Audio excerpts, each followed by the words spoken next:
Motor cycle ప్రియులకు శుభవార్త. ఇప్పుడు మన ఏలూరు ఎస్ఆర్కే బైక్స్ లో ప్రపంచ ప్రఖ్యాతి పొందిన Java, SD, BSA motor cycles అందరికీ అందుబాటులో ఉన్నాయి. ఈ లెజెండరీ బ్రాండ్స్ ని స్వయంగా టెస్ట్ డ్రైవ్ చేసి ప్రత్యేకమైన అనుభూతిని పొందండి. 4 సంవత్సరాలు లేదా 50,000 కిలోమీటర్స్ వరకు వారంటీ, రోడ్ సైడ్ అసిస్టెంట్స్ వంటి ఎన్నో ఆధునిక ఫీచర్స్ తో మన ఎస్ఆర్కే బైక్స్ లో మీ సొంతం చేసుకోండి. సర్వీస్ గురించి చింత అవసరం లేదు. అత్యాధునిక ఫీచర్స్ కలిగిన సర్వీస్ ఎల్లవేళలా మన ఏలూరు ఎస్ఆర్కే బైక్ షోరూమ్ లో అందరికీ అందుబాటులో ఉంటుంది. మా address SRK bikes, Reliance petrol bunk దగ్గర, Vasant Mahal centre, GNT road, Eluru. మా ఫోన్ నెంబర్స్ 81735336, 8179453366. మీడియా మిత్రులందరికీ ప్రతి ఒక్కరికి నమస్కారం అండి. పేరున నాకు మీరు అందరూ న్యాయం చేకూర్చాలని కోరుకుంటున్నాను సార్. నాకు జరిగిన న్యాయానికి నిన్న సాయంత్రం 4 గంటలకి నేను పొలంలో బెండ, బీర, వంగ, టమాటా ఇట్లా మొత్తం 7 రకాలు తోటకూర, గోంగూర ఇవన్నీ వేసుకుని బతుకుతున్నాను సార్. అది దాంట్లో ముందు కొట్టుకుంటాకని చెప్పి 4 గంటలకు వెళ్ళి ముందు కొడుతున్నాను సార్. ముందు కొడుతుండగా ఎమ్మెల్యే చింతమనేని ప్రభాకర్ గారు, ఆయన అనుచరులు, గన్మెను వీళ్ళు 3-4 వచ్చి కలబడి ముందు కొడుతుండగా ఇది ముందు కొడుతున్నారు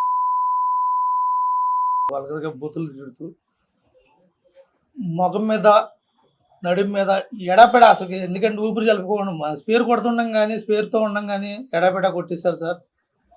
కొట్టి సో లేకుండా పడిపోయి ఇద్దరు ఉంటే వాళ్ళే మళ్ళీ లేపి పట్టుకుని లంచా కూడా కానీ డ్రామాలు తింటున్నాం నా కూడా అని చెప్పి ముఖం మీద మళ్ళీ గుద్ది లేపి పెట్టుకుని ఎస్ఐ గారికి, విఆర్ఓ గారికి వీడి మీద కంప్లైంట్ పెట్టి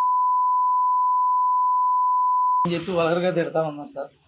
అట్లని వాళ్ళు నాకు వాళ్ళతో థ్రెడ్ బాగుంది సార్. ఎందుకంటే కొంచెం ఇదైతే నేను చనిపోయే పరిస్థితి కూడా వచ్చేది. ఎందుకంటే ఎడాపెడ ముఖం మీద కొట్టేశారు సార్. అట్లని లేగడానికి కూడా లేగలేని పరిస్థితి. స్పేరు ముందుకేని కూడా ఈవినే ఉంది. ముందు కొడుతుండగానే జరిగింది సార్ ఇదంతా. అది కాలపౌరంబోకు సార్. గతంలో ఒక 5-6 ఏళ్ళ మట్టి నేను చేసుకుంటున్నాను సార్. అంత క్రితం నుంచి అది నేను స్వాధీనం పొజిషన్ సర్టిఫికేట్ తెచ్చుకున్నాను, ఇది చేసుకున్నాను సార్. అయితే అంత క్రితం నేను తాడి చెట్లు, పొడి చెట్లు ఉన్నాయి, అప్పటికైతే తీసుకుంటూ ఉన్నాను సార్. తీసుకుంటూ ఉండి ఒక 5-6 సంవత్సరాల మట్టి పంట పండించుకుంటూ ఉన్నాను. పంట పండించుకుంటున్న దాన్ని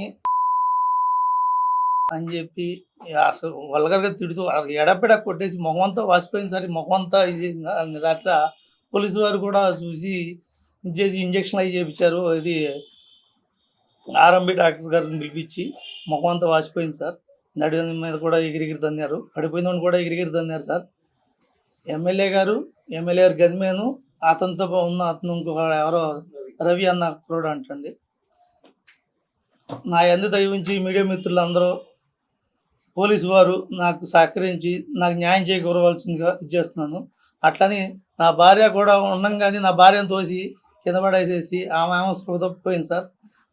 అట్లని ఆమె ఆ సోయి తప్పుండగా పట్టించుకున్న వాళ్ళు లేరు సార్. మమ్మల్ని ఇచ్చేసింది కాపాడ. ఎందుకంటే మాకు ఆయనతో ప్రాణభయం ఉంది సార్. మాకు మీరు న్యాయం చేకూర్చాలని పోలీసు వారిని, మీడియా వారిని మీ ముఖంగా చేసుకున్నాను సార్. ఇప్పుడు మళ్ళీ రీసెంట్గా మేము వచ్చేసాక నేను వేసిన తోటని కాపుకి వచ్చింది సార్. బీర, బెండ, వంగ, టమాటా, బీన్స్, చిక్కుడు ఇవన్నీ కాపుకి వచ్చి ఉన్నాయి, పోత పెన్ మీద ఉన్నాయి సార్. మొత్తం తోటని మొత్తం దున్నేశారు సార్. అది నా యందు దయ ఉంచి మొత్తం న్యాయం చేయవలసిందిగా కోరుతున్నాను సార్. ఇదిగో నాకు ఇచ్చిన ఎంఆర్ఓ గారు ఇచ్చిన పొజిషన్ సర్టిఫికేట్ సార్, 2009లో ఇచ్చారు. ఇది కూడా సార్ డీనమాన పట్టా సార్, డీనమాన పట్టా కదా సార్. నా పొలాన్ని మొత్తం ఎడాపెడ మొత్తం దున్నేసి ఇచ్చేసేసి ఆక్రమించి, అది కాకుండా అక్కడ ఆయన పక్కంటే ఒక 6 ఎకరాల భూమి ఉంది సార్.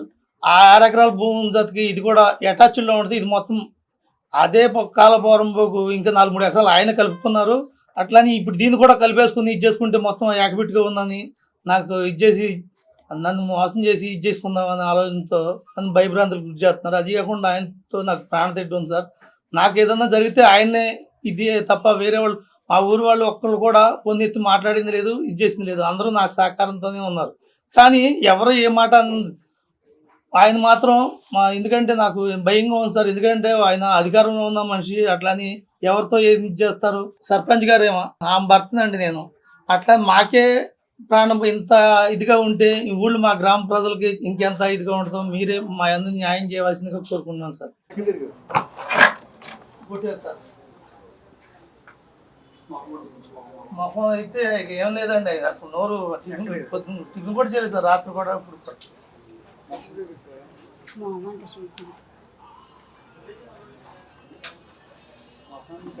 నీకు మొహానికి ఎడపడ పిడిగుద్దురు గుర్తేసారు. సోయి లేకుండా పడిపోయింది సార్. అసలు నేను చచ్చిపోతే అంత ఇదయ్యింది సార్. అయినా కానీ వాళ్ళు మళ్ళీ పట్టుకుని లేపి మొహం మీద గుద్ది పడిపోయింది.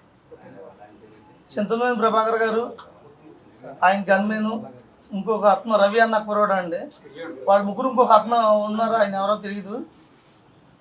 అట్లని అసలు ఎట్లా అంటే ఇంక నేను సాగు బతుకులోనే ఉన్నంత పరిస్థితి. పెదవేగి మండలం అండి. నా పేరు సునీత అండి, సర్పంచ్ గారినండి. మేము చేలో ముందు కొడుతున్నామండి. మా ఆయన నేను కొట్టుకుంటున్నామండి. చేలో ముందు కొడుతున్నాం. ఎమ్మెల్యే గారు అటు వెళ్తా వచ్చి మా ఆయన మీద గనిమెల్లును వాళ్ళనే తీసుకొచ్చి కొట్టే మనిషిని పడేసి కొడుతుంటే ఏంటండి అని అడ్డు వెళ్తే నన్ను అక్కడే పడేసి నన్ను కొట్టారు. నాకు సుఖలేదు అసలుకి ఏం జరిగిందో. నేను లేచేపటికి ఎవరో లేరు అక్కడ. నేను వచ్చి ఈ ఊళ్ళోకి వచ్చి మా ఆయన పెదవేగి వెళ్తే పెదవేగిలో లేరు అన్నారు. అక్కడికి వెళ్ళాం. ఎక్కడికి వెళ్ళారో అసలు కనపడతలేదు. అక్కడికి వెళ్ళాం. అక్కడికి వెళ్తే ఏలూరులో లేరు. మళ్ళీ అక్కడికి పెదపాడు వెళ్ళాం. పెదపాడు వెళ్ళినా లేరు. ఇక్కడికి ఎందుకు వచ్చారు, వెళ్ళిపోండి అని పోలీసులు మమ్మల్ని వెళ్ళిపోండి అని తోచేస్తండి. ఏం చేయాలో మాకేం తెలియలేదు. మా ఆయన్ని ఏం చేద్దాం అనుకుంటున్నాడు ఎమ్మెల్యే గారు మాకు తెలుస్తలేదు. మాకు ప్రాణానికి ఇదిగా ఉందండి. మమ్మల్ని ఏం చేస్తారో భయం వేస్తుంది. నాకు ఉన్నది ఒక పిల్ల. ఏం చేస్తారో మీరే ఏదైనా చేయండి.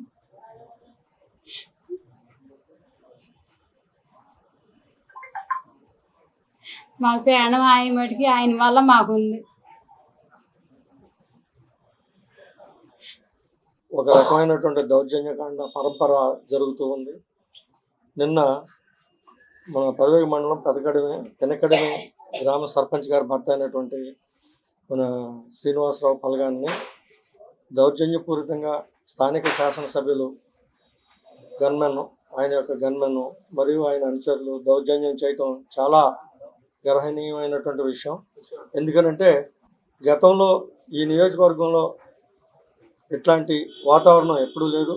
ఇవాళ ఒక భేతావహమైనటువంటి వాతావరణాన్ని సృష్టించి ఆయన ఈ భేదాబెక్కి బ్రతుకు తెరువుని కాలదన్నుతూ ఇట్లా ప్రయాణం చేయటం ఈ నియోజకవర్గానికి, ఇక్కడ ఉన్నటువంటి ప్రజానీకానికి చాలా బాధాకరంగా ఉంది.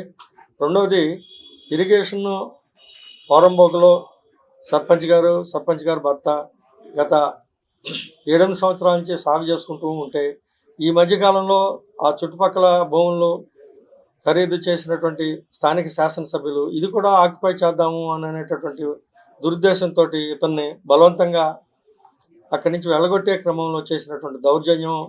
ఆయన కూడా ఇరిగేషన్ పోరంబోకు ఆయన కొన్న దాంట్లో కానీ పక్కన కానీ ఉన్నప్పటికీ ఈ భేదాబెక్కి చేసుకునేటటువంటి ఈ కాతి భూమిని కూడా లాగేసుకుందాం అనేటటువంటి దురుద్దేశంతో ఆయన చేసినటువంటి ఈ చర్య చాలా గర్హనీయం, ఖండించాల్సినటువంటి విషయం. ఎందుకంటే భేదాబెక్కి తనకు ఉన్నటువంటి ఎకరం అరెకరం భూమిని చేసుకునే విధానంలో ప్రోత్సహించాల్సినటువంటి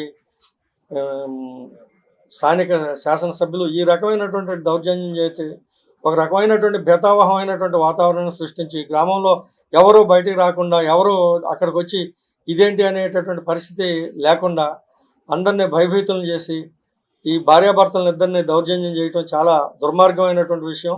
ఈ దెందులూరు నియోజకవర్గంలో ఉన్నటువంటి ఈ కమ్యూనిటీ ఇంత ఎక్కువగా ఉన్నప్పటికీ, ఆయన్ని బలపరిచినప్పటికీ ఈ కమ్యూనిటీ యొక్క దీన్ని కూడా గుర్తించకుండా ఈ వ్యక్తుల మీద, ఈ కులం మీద ఆయన ఈ రకమైనటువంటి దాడి చేయటం చాలా బాధాకరంగా ఉంది.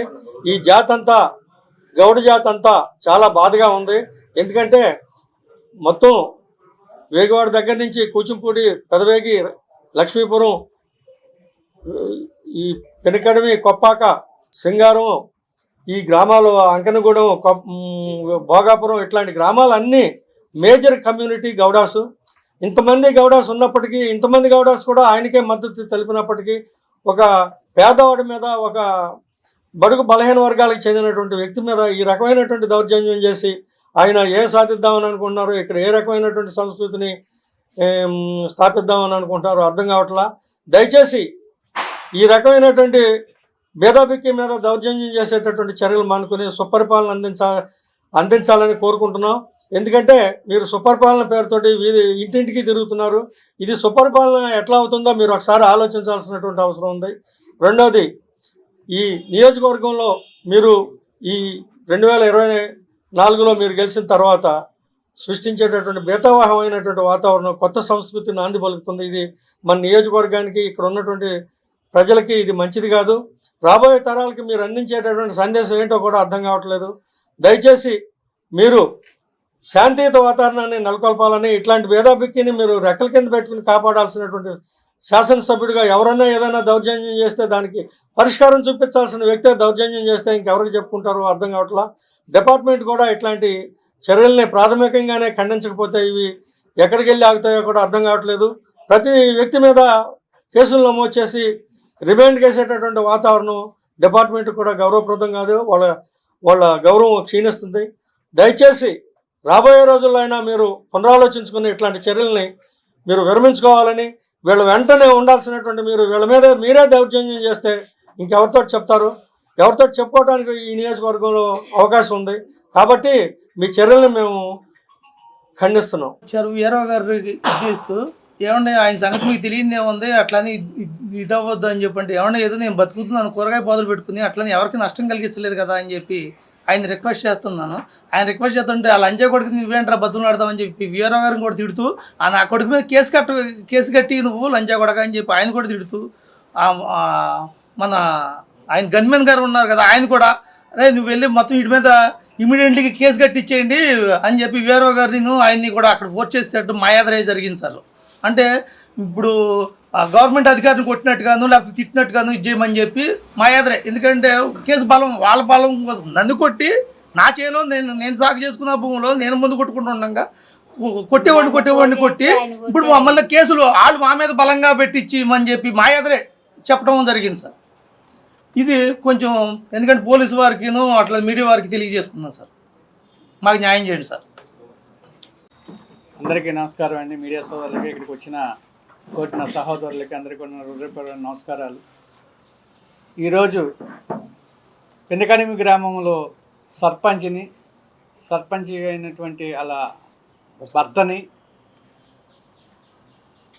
పోరంబోకు భూమి ఏదో పట్టా తెచ్చుకుని వాళ్ళు 7 సంవత్సరాల నుంచి చేసుకుంటుంటే అతను ఎమ్మెల్యే అయి ఉండి కూడా వీళ్ళ మీద దౌర్జన్యం చేయటం,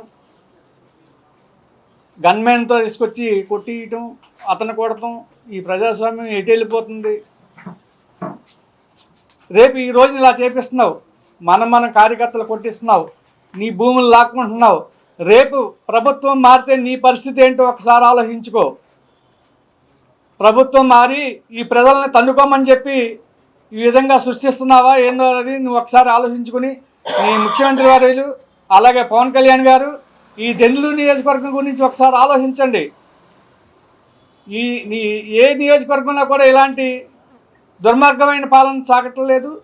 ఈ దెందులూరు మండలంలోనే, ఈ దెందులూరు నియోజకవర్గంలో ఎందుకు సాగుతుందో మీరు ఒకసారి గమనించండి. అలాగే పొలాలు ఆక్రమించుకుంటాం, అబ్బాయి చౌదరి గారు కానీ, అలాగే ఇప్పుడు ప్రెసిడెంట్ గారిది కానీ, ఇలాగే చాలా చోట్ల దౌర్జన్యాలు చేసి ఇలా లాక్కొని పంటలను నాశనం చేస్తున్నాడు. ఇది నీకు సబబు కాదు. రేపు రాబోయే రోజుల్లో నీకు కూడా ఇదే పరిస్థితి వస్తే ఏమిటి మన పరిస్థితి? ఒకసారి ఈ విధంగా సృష్టిస్తున్నారా ఏంటి మీరు ఆలోచించుకోండి. ఈ విధంగా సృష్టిస్తే ఈ రాష్ట్రం ఏమైపోద్దో ఆలోచించి వీళ్ళకి చేసిన అన్యాయాన్ని మీరు ఖండించాల్సిందిగా చంద్రబాబు నాయుడు గారిని మేము కోరుచున్నామండి. ఇలాంటి ఎమ్మెల్యేకి టికెట్ ఇవ్వటం వలన చాలా నియోజకవర్గమే సర్వనాశనం అయిపోతుంది. ఆయనకి టికెట్ ఇవ్వకోకుండా ఆయన చేసే అరాచకాలని తగ్గించవలసిందిగా కోరి ప్రార్థిస్తున్నామండి. నమస్కారం. అలాగే మీడియా మిత్రులందరికీ కూడా నా హృదయపూర్వక నమస్కారాలు తెలియజేసుకుంటున్నాను. మాది పెదవేగి మండలం ఎంపీపీ పిన్నకడిమి గ్రామ సర్పంచ్ గారు వాళ్ళ భార్య పల్లగాని సునీత గారు అయినటువంటి వారికి ఇలాంటి పరిస్థితి రావడం అనేది చాలా దారుణమైన పరిస్థితి. మరి నియోజకవర్గ ఎమ్మెల్యేగా ఉండి నియోజకవర్గ యోగక్షేమాలు చూడవలసిన బాధ్యత మీ పైన ఉంది. మరి మీ ఎమ్మెల్యేగా ఉండి యోగక్షేమాలు చూడాల్సిన ప్రజలందరి యోగక్షేమాలు చూడవలసిన మీరే మరి చిన్న చితక వ్యవసాయం చేసుకొని బ్రతికే వారి పట్ల మరి ఇలాంటి అమానుషమైన పరిస్థితి కలిగించడం చాలా బాధాకరమైన విషయం. మరి ఈ విధమైన పరిస్థితిని ఆపి వారికి సర్పంచ్ గారికి మరి అన్యాయం చేయవలసిందిగా కోరుకుంటూ, అలాగే సర్పంచ్ గారికి ఇలాంటి పరిస్థితి వస్తే మరి గ్రామస్తుల పరిస్థితి ఏ విధంగా ఉంటుంది అనేది చాలా ఆలోచించుకోవాల్సిన విషయం. కాబట్టి దయచేసి మీరందరూ ఎమ్మెల్యే గారు ఈ అరాచకాలని ఈ అడ్డంకుల్ని తగ్గించి మీరందరూ కూడా మీరు ప్రజలందరి యోగక్షేమాలను చూస్తే బాగుంటుంది అని కోరుకుంటూ సెలవు తీసుకుంటాం. Ashram cancer care, Ashram hospitals Eluru సంయుక్త పశ్చిమ గోదావరి జిల్లాలోని అత్యుత్తమ క్యాన్సర్ వైద్యం మన ఆశ్రమ్ క్యాన్సర్ కేర్ లో సెంట్రల్ ఆంధ్రాలో తొలిసారిగా 6 డాఫ్ టెక్నాలజీ ద్వారా రేడియోథెరపీ ట్రీట్మెంట్స్ అందిస్తున్న మన Ashram cancer care breast cancer, గర్భాశయ ముఖద్వార క్యాన్సర్, జీర్ణాశయ క్యాన్సర్, బ్రెయిన్ క్యాన్సర్, నోటి క్యాన్సర్, గొంతు క్యాన్సర్, ఊపిరితిత్తుల క్యాన్సర్, బోన్ క్యాన్సర్, అండాశయ క్యాన్సర్, మూత్రకోశ క్యాన్సర్, ప్రొస్టేట్ క్యాన్సర్, చర్మ క్యాన్సర్, ఇలా క్యాన్సర్ వ్యాధి ఏదైనా చికిత్స ఆశ్రమ్ క్యాన్సర్ కేర్ లోనే. బ్రాక్కిథెరపీ, కీమోథెరపీ, రేడియోథెరపీ, సర్జికల్ ఆంకాలజీ సేవలు 24 గంటలు అందుబాటులో. డాక్టర్ ఎన్టీఆర్ వైద్య సేవ, ఎంప్లాయీస్ హెల్త్ స్కీమ్, ప్రముఖ ఇన్సూరెన్స్ కంపెనీల గుర్తింపు పొందిన హాస్పిటల్ మన Ashram cancer care hospital. Ashram cancer care NH5 Malkapuram, Eluru, Andhra Pradesh. Phone numbers 08812 288 299 94910 44836.